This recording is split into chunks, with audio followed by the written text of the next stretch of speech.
अमरीकी सदर के जंगबंदी मंसूबे पर गजा सालिसी इजलास आज। मिस्र और तुर्की के हुकाम भी शरीक होंगे। सालिसों का कहना है कि मंसूबा मंजूर हुआ तो अरब और इस्लामी ममालिक खैर मकदम करेंगे। फलस्तीनियों की हिमायत करने वाले तमाम तरीक़ाकार में शिरकत करेंगे। मंसूबा इब्तदाई मराहिल में है। कतर ऐसा रास्ता बनाने की कोशिश कर रहा है जो फलस्तीनियों के हकूक़ का तहफ़्फ़ुज़ करे। कतरी वज़ीर आज़म शेख मोहम्मद बिन अब्दुर्रहमान का कहना है कि गजा से इसराइली इनखला के मामले पर वजाहत और मज़ीद बातचीत ज़रूरी है। मंसूबे की कई नकात वजाहत और मुज़ाकरात के मुतकाज़ी हैं। उम्मीद है फ़रीक़ैन जंग खात्मे के मौके से फ़ायदा उठाएंगे। हमास पर वाज़े किया कि हमारा अव्वलीन मकसद जंग रोकना है। हमास ने जिम्मेदारी का मुज़ाहरा करते हुए मंसूबे का जायजा लेने का वादा किया है। ट्रंप का मंसूबा जंग खत्म करने के बुनियादी मकसद को हासिल करता है। इसराइली वज़ीर आज़म की मुआफ़ी कोई एहसान नहीं बल्कि हमारा बुनियादी हक था।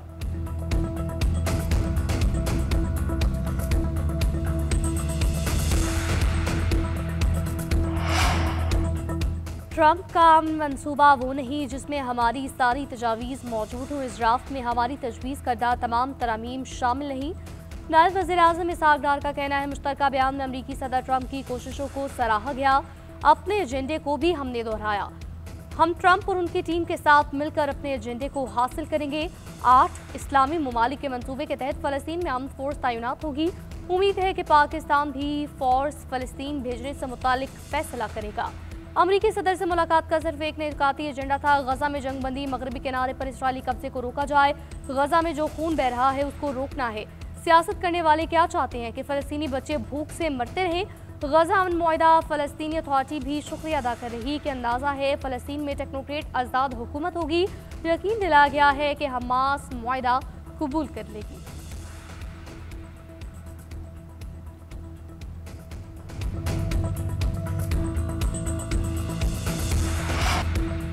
अमरीकी सदर का जंगबंदी मंसूबे से मुतालिक हमास को अल्टीमेटम जवाब देने के लिए 3 से 4 रोज दे दिए। अमरीकी जनरल्स की तकरीब से खिताब करते हुए डोनाल्ड ट्रंप ने कहा कि मंसूबे में जंगबंदी 72 घंटे में यरगमालियों की रिहाई शामिल है। हमास का गैर मुसल्लह होना और इसराइली अफवाज का बतदरीज इनखला होगा। अगर हमास ने जवाब ना दिया तो बहुत अफसोसनाक होगा। हमास ने जंग की कीमत अदा कर दी। उसके 25,000 अहलकार मारे गए। अब अच्छे रवैये का मुजाहरा करके कैदियों को रिहा करे। अमन मंसूबा मुस्तरद किया तो इसराइल जो चाहे करेगा।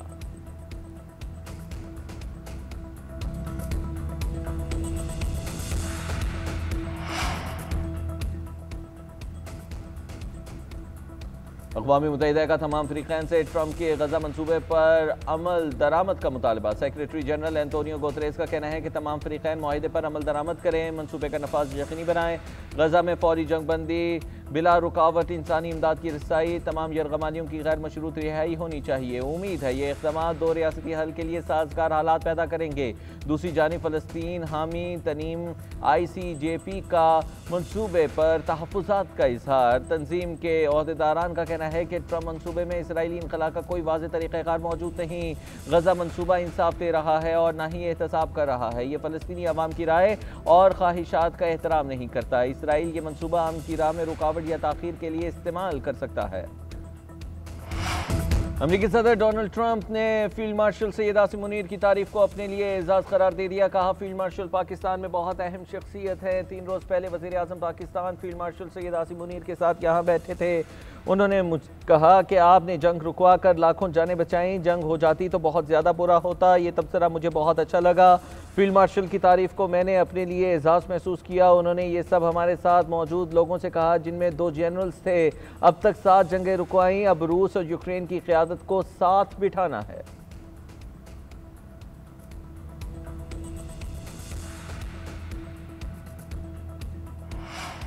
पाक अमरीका इक़्तिसादी ताल्लुकात मजबूत हो रहे हैं। अमरीकी सरमायाकारों का पहला वक्त पाकिस्तान आ गया। पहले मरहले में रेक्यूटिक में सरमायाकारी की जाएगी, उसके बाद अगले मराहिल आएंगे।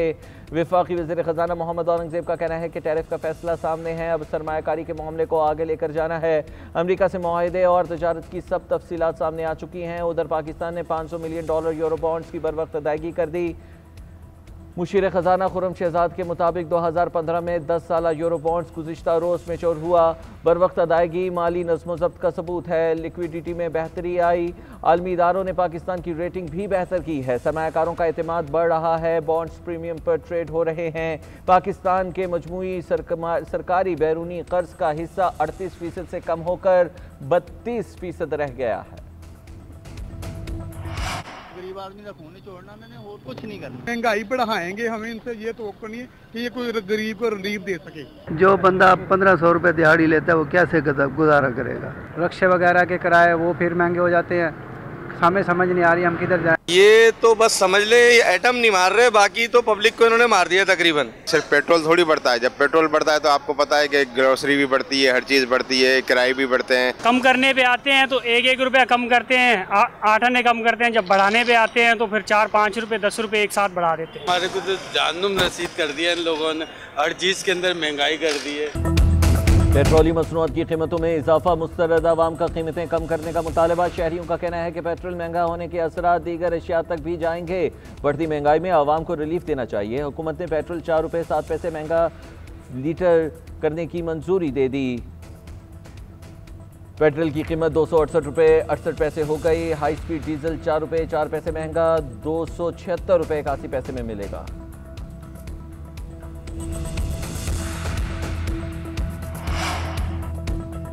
हुकूमत का बड़ा इक़दाम, टैक्स रिटर्न जमा करवाने की तारीख में तोसी कर दी। FBI तर्जुमान के मुताबिक इनकम टैक्स गोशवारे 15 अक्टूबर तक जमा करवाए जा सकते हैं। टैक्स गुजार नए मुतारिफ करदा सादा इनकम टैक्स रिटर्न फॉर्म के जरिए बआसानी रिटर्न फाइल कर सकते हैं। आखिरी तारीख तक रिटर्न फाइल ना करने वाले लेट फाइलर तस्वुर होंगे। रिटर्न फाइल ना करने वालों के खिलाफ जुर्माने आयद किए जाएंगे।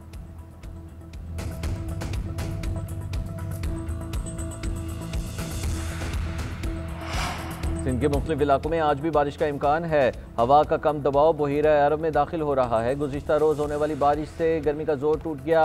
कराची में सबसे ज़्यादा बारिश एयरपोर्ट पर 33 मिलीमीटर रिकॉर्ड की गई। नारोवाल और जफरवाल में कहीं हल्की तो कहीं तेज़ बारिश का सिलसिला जारी।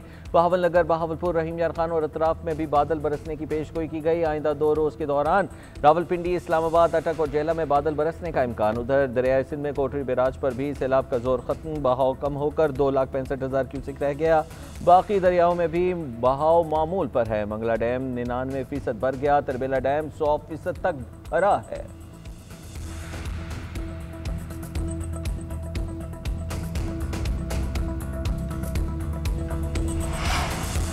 वज़ीर आला पंजाब की हिदायत पर सैलाबज़दा इलाकों का सर्वे जारी। 27 अजला में 1314 टीमें सरगर्म हैं। 41,000 से ज़ायद मुतासरीन का डेटा इकट्ठा कर लिया गया। 28,000 से ज़ायद किसानों के नुकसानात की तफसीलात मुरतब की गई। 49,000 एकड़ अराजी की निशानदही। 12,000 से ज़ायद मकानों का डेटा भी मौसूल। तस्दीक के बाद मुतासरीन की माली इमदाद शुरू कर दी जाएगी। फ्लड रिलीफ ATM कार्ड जारी किए जाएंगे। वज़ीर आला मरीम नवाज का कहना है कि सैलाब से मुतासरा हर फर्द तक पहुँचेंगे, नुकसान का अजाला होगा। DGPDMA ने कहा कि सर्वे टीमों के साथ ताउन पर आवाम का शुक्रिया अदा करते हैं। सैलाब मुतासरीन ने भी वज़ीर आला पंजाब के बरवक्त इक़दामात को सराहा है।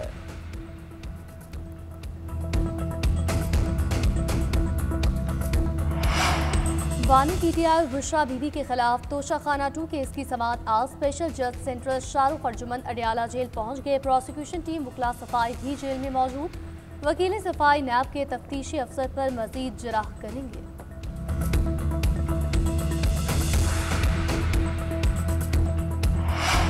कम उम्री की शादी शरीयत में बातिल नहीं मगर कानून के तहत जुर्म है। इस्लामाबाद हाई कोर्ट ने 15 साल लड़की को शौहर के साथ रहने की इजाज़त दे दी। जस्टिस मोहम्मद आजम खान ने रिमार्क दिए कि निकाहनामे में दुल्हन की उम्र तकरीबन 18 साल दर्ज की गई। नादरा रिकॉर्ड के मुताबिक उम्र 15 साल है। नादरा के सिस्टम को इस तरह बेहतर बनाया जाए कि उम्र की तस्दीक के बगैर निकाहनामा जारी ही ना हो। निकाह रजिस्ट्रारों को पाबंद किया जाए कि वो 18 साल से कम उम्र की शादी ना करें।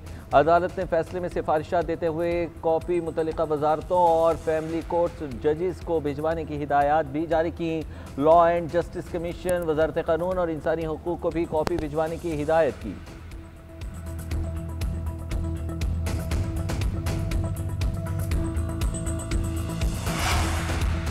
अली अमीन गंडापुर के अलीमा खान पर संगीन इल्जामात। कहा बानी की बहन पार्टी को तकसीम कर रही है।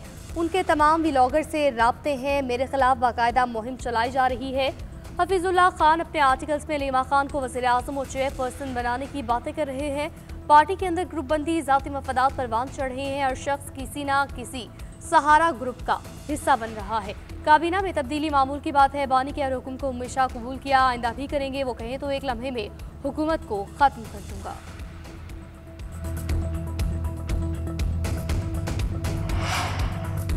सदर मुमलिकत और वज़ीर आज़म की चीन के कौमी दिन पर मुबारकबाद। सदर मुमलिकत आसिफ अली जरदारी ने अपने पैगाम में कहा कि पाकिस्तान और चीन की आजमूदा दोस्ती मज़ीद मजबूत हो रही है। पाकिस्तान मुश्तरका खुशहाली और आलमी ताउन के विजन का हामी है।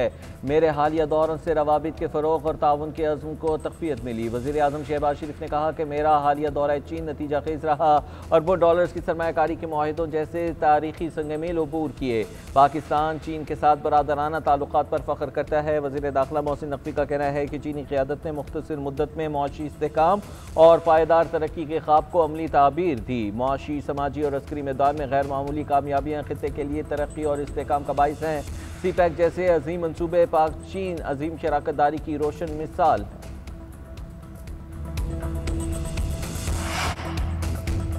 पंजाब हुकूमत बुजुर्ग शहरियों की इज्जत, फलाह और राहत के लिए इक़दाम कर रही है।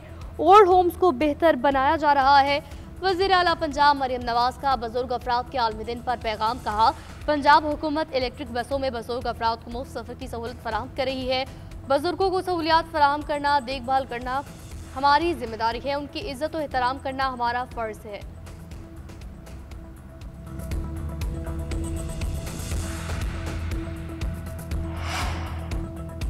कराची के मुख्तलिफ इलाकों में ज़लज़ले के झटके आई चुंदरीगढ़ रोड, मलीर और दीगर इलाकों में झटके महसूस किए गए। ज़लज़ला पैमा मरकज़ के मुताबिक ज़लज़ला सुबह 9:34 पर आया। शिद्दत 3.2 और गहराई 10 किलोमीटर रिकॉर्ड की गई। ज़लज़ले का मरकज़ मलीर से 7 किलोमीटर दूर शुमाल मगरिब में था।